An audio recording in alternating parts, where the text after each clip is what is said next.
This is how to use the Send Text action from the Patient Xpress dashboard.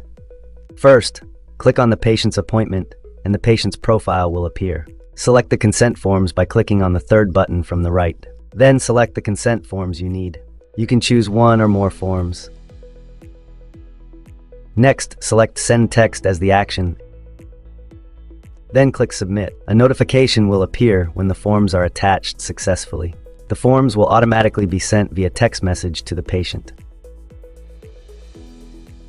They should open the text and click on the link provided to access the forms. The patient will then fill out the forms electronically and submit them.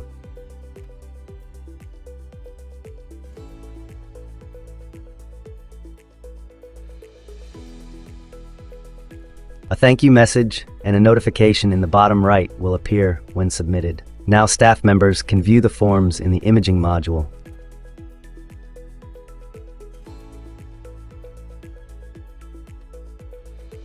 This notification will show when the forms were completed. Thank you for watching.